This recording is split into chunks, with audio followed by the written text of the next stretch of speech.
Harry Potter ve Felsefe Taşı 5. Bölüm Part 1 Diagon Yolu Harry ertesi sabah erkenden uyandı. Ortalığın aydınlandığını biliyordu ama yine de gözlerini sımsıkı kapalı tuttu. Kendi kendine kesin bir biçimde bir düştü bu dedi. Hagrid adında bir dev gördüm düşümde. Geldi, büyücülük okuluna gideceğimi söyledi. Gözlerimi açınca kendimi evdeki dolapta bulacağım. Bir şeye hızlı hızlı vurulduğunu duydu ansızın. Yüreği daralarak, işte Petunia teyze kapıya vuruyor diye düşündü. Yüreği sıkıştı.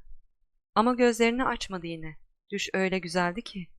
Tak, tak, tak. Peki, diye mırıldandı. Kalkıyorum. Doğruldu. Doğrulur doğrulmaz da Hagrid'in ağır paltosu düştü üstünden. Kulübe güneş içindeydi. Fırtına dinmişti. Hagrid kırık kanepede uyumaktaydı. Pencerede de bir baykuş vardı. Gagasına bir gazete sıkıştırmış, pençesiyle camı vuruyordu. Ayağa fırladı Harry. Öylesine mutluydu ki sanki içinde kocaman bir balon şişiyordu. Dosdoğru pencereye gidip camı açtı. Baykuş içeri süzüldü. Gazeteyi hala uyumakta olan Hagrid'in üstüne bıraktı. Yere kondu sonra. Hagrid'in paltosuna saldırdı. ''Yapma!'' baykuşu kovalamaya çalıştı Harry. Ama baykuş öfkeyle gagasını gösterdi ona. Paltoyu didiklemeyi sürdürdü. Harry yüksek sesle ''Hagrid!'' dedi. ''Bir baykuş var.'' Kanepeye doğru ''Parasını ver!'' diye homurdandı Hagrid. ''Ne? Gazete getirdi ya, para istiyor. Ceplerime bak.'' Hagrid'in paltosu ceplerden oluşmuştu sanki. Anahtar desteleri, tüfek saçmaları, iplik yumakları, nane şekerleri, çay poşetleri. Sonunda bir avuç garip görünümlü bozukluk çıkardı Harry. Hagrid uykulu uykulu ''5 kunut ver ona.'' dedi. ''Kunut mu?'' ''O küçük bronzlardan.''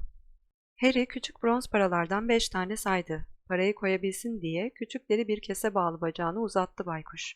Sonra açık pencereden uçup gitti. Hagrid yüksek sesle esnedi, doğrulup gerindi. ''En iyisi biz yola düşelim Harry. Yapılacak çok iş var bugün. Daha Londra'ya gidip okul malzemesi alacağız.'' Harry büyücü paralarını evirip çeviriyor, onlara bakıyordu. Bir şey gelmişti aklına. Gelir gelmez de içindeki balon püf diye sönüvermişti. Hagrid, koca çizmelerini giymekte olan Hagrid, ''Hı'' dedi. ''Hiç param yok. Dün gece Vernon enişteyi de duydun. Okula gidip büyü öğrenmem için para vermeyecek.'' Ayağa kalkıp kafasını kaşıyarak, ''Merak etme'' dedi Hagrid. ''Ana baban sana bir şey bırakmadılar mı sanıyorsun?'' ''Ama evleri yerle bir olduysa?'' ''Altınlarını evde tutmuyorlardı ki yavrum.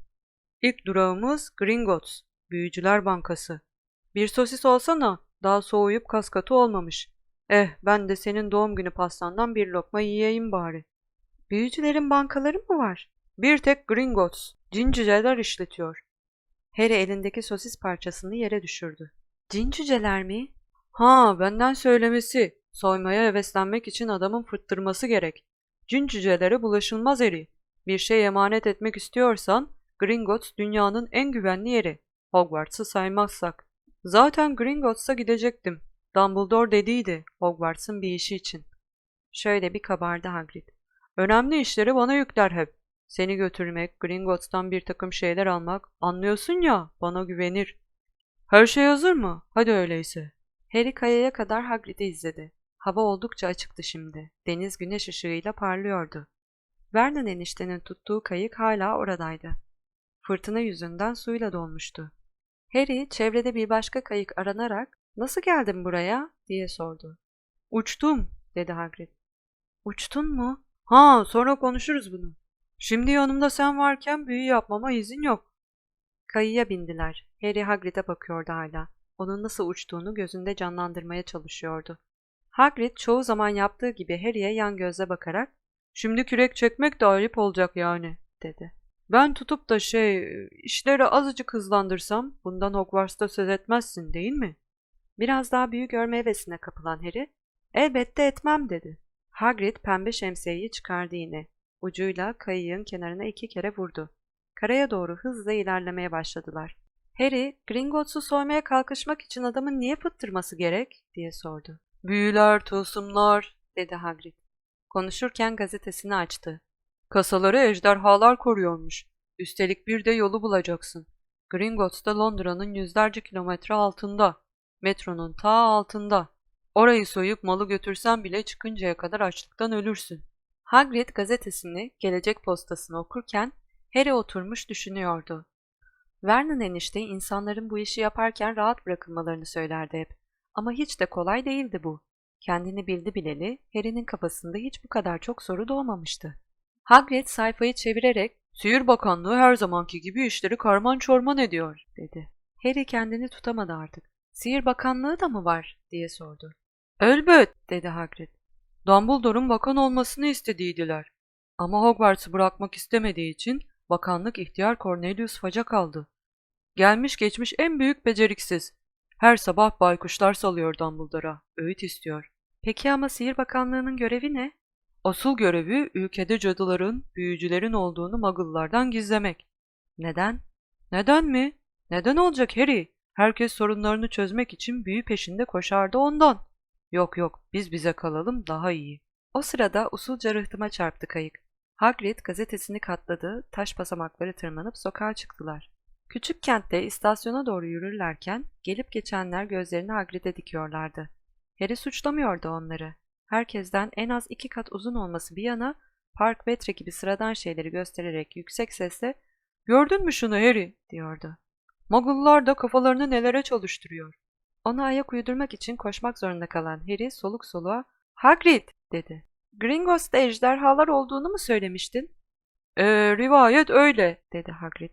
"Of, bir ejderham olmasını amma da isterdim." "Ejderhan olmasını mı isterdin?" "Çocukluğumdan beri. Geldik işte." İstasyona varmışlardı.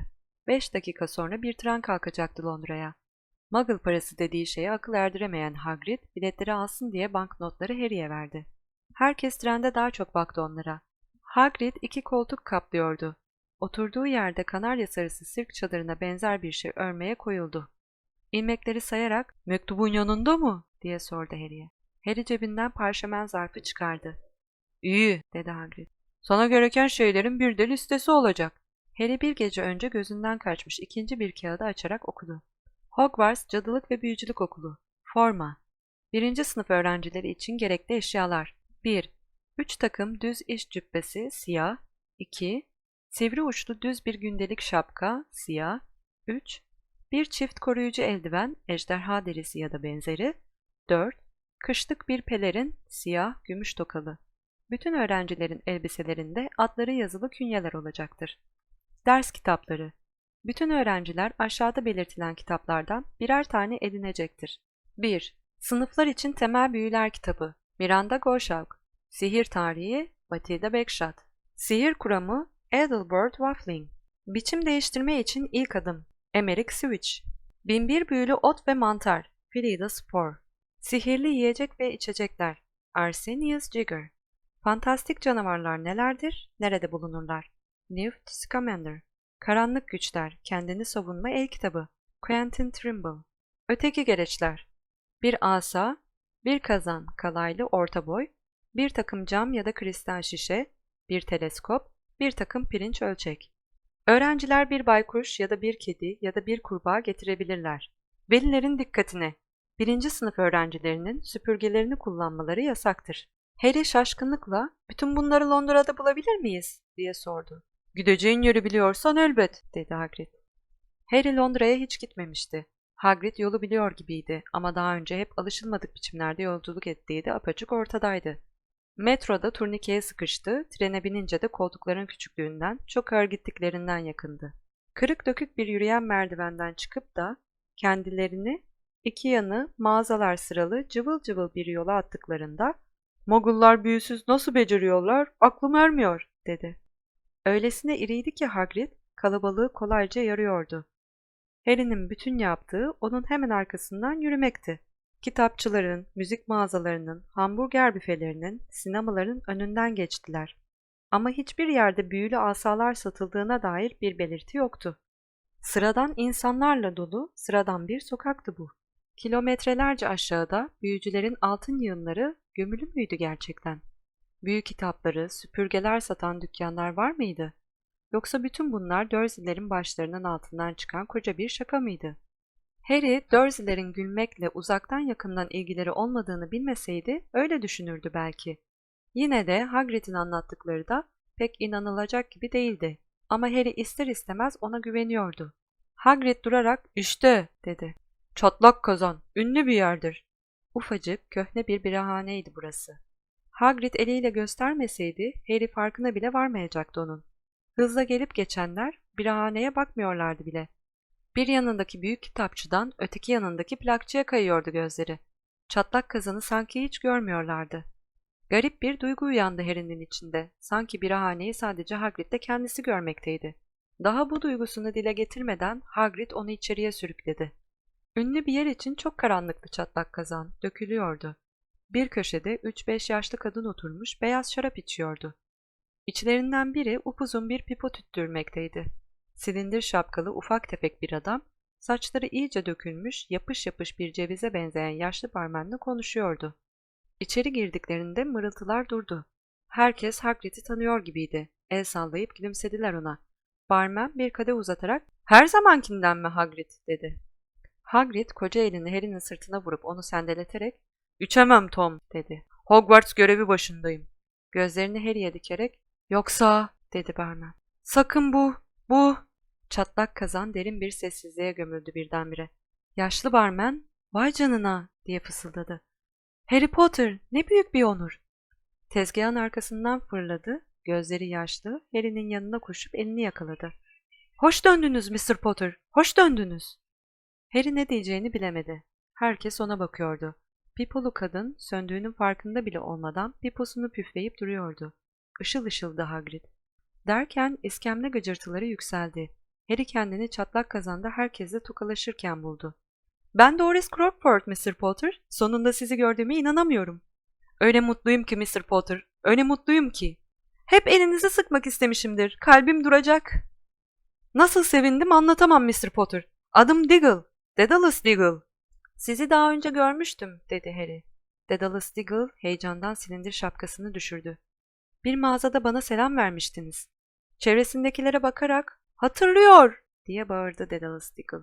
"Duydunuz mu? Beni hatırlıyor." Harry herkesle tokalaştı da tokalaştı. Doris Crockford tokalaştıktan sonra hep sıraya giriyordu yine. Soluk yüzlü bir delikanlı tedirgin yaklaştı. Gözlerinden biri seyiriyordu. "Profesör Quirrell," dedi Hagrid. "Harry, Profesör Quirrell Hogwarts'taki öğretmenlerinden biri." Harry'nin eline yapışarak Potter diye kekeledi Profesör Quirrell. Sizi tanıdığıma ne kadar sevindim anlatamam." "Ne tür bir öğretiyorsunuz Profesör Quirrell?" Karanlık sanatlara karşı savunma," diye mırıldandı Profesör Quirrell. Şimdi bu konu üstünde durmak istemiyordu sanki. Sizin için gerekmez ha Potter." Tedirgin tedirgin güldü.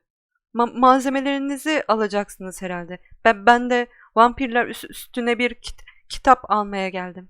Vampir sözünden bile tüyleri ürpermişe benziyordu. Ötekiler Profesör Quirrell'ın Harry'i esir almasına izin vermediler. Hepsinden kurtulmak ise yaklaşık 10 dakika sürdü. Sonunda Hagrid bütün o gürültüde sesini duyurabildi. "Gitmemiz gerek. Alacak çok şey var. Haydi Harry." Doris Crockford Harry'nin elini son kez sıktı. Öne düştü Hagrid. Tezgahın arkasından geçip içinde bir çöp tenekesiyle ayrık otlarından başka bir şey olmayan, duvarlarla çevrili küçük bir avluya çıktılar. Hagrid Harry'ye sırıttı. "Söylemedim miydi sana? Nasıl ünlü olduğunu söyledimdi. Seni görünce Profesör Quirrell'ın bile eli ayağı tutuldu. Laf aramızda hep zangır zangır titrer." "Hep tedirgin midir böyle?" "Ha evet, zavallıcık, parlak zeka. Kitaplardan çalışıp öğrenirken iyiydi. Bir şeyi yoktu. Ne zaman ki bir yıl izin alıp uygulamaya geçti, kara ormanda vampirlerle karşılaşmış, öyle diyorlar. Cadaloz'un tekiyle de başı derde girmiş. Ondan sonra eskisi gibi olamadı artık. Öğrencilerinden korkar, kendi öğrettiği dersten bile korkar. Hayda, nerede benim şemsiyem?" Vampirler, cadalozlar, kafası karmakarışık olmuştu Harry'nin. O arada Hagrid çöp tenekesinin yanındaki duvarda tuğlaları saymaya koyulmuştu. "3 yukarı, 2 sağa," diye mırıldandı. "Tamam, çekil biraz Harry." Şemsiyesinin ucuyla duvara 3 kere vurdu. Dokunduğu tuğla şöyle bir titredi, oynadı, küçük bir delik belirdi ortasında. Delik büyüdü, büyüdü. Bir saniye sonra Hagrid'in bile geçebileceği kemerli bir geçitteydiler. Geçit kıvrıla kıvrıla uzayıp gözden yok olan taş döşeli bir sokağa açılıyordu. "Diagon yoluna hoş geldin," dedi Hagrid. Harry'nin şaşkınlığı karşısında sırıttı. Kemerin altından geçtiler. Harry kafasını çevirip arkasına baktı hemen. Delik bir anda kapanmış, kemer yine sapasağlam bir duvar oluvermişti. En yakın dükkanın önündeki kazanlar gün ışığında pırıl pırıl parlıyordu. Üstlerindeki tabelada kazanlar her boy, bakır, pirinç, kalay, gümüş, otomatik karıştırmalı, katlanır yazılıydı.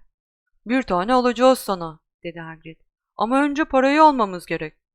Keşke 8 gözüm daha olsaydı diye düşünüyordu Harry.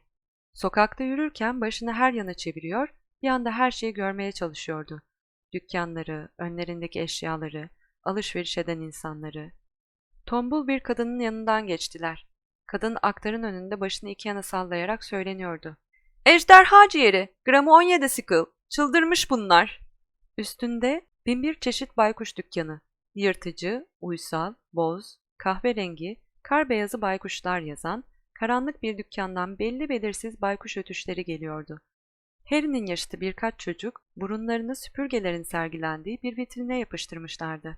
Harry içlerinden birinin "Bak!" dediğini duydu. "Yeni Nimbus 2000! Bundan hızlısı yok!" Cübbe satılan, teleskop satılan, Harry'nin daha önce hiç görmediği garip gümüş gereçler satılan dükkanlar, yarasa dalaklarıyla, yılan balığı gözleriyle dolu fıçıların, cilt cilt kitap yığınlarının, tüy kalemlerin, parşömen rulolarının, iksir şişelerinin, ay kürelerinin sergilendiği vitrinler. "Gringotts!" dedi Hagrid. Öteki küçük dükkanların tepesinde yükselen kar beyazı bir binaya gelmişlerdi.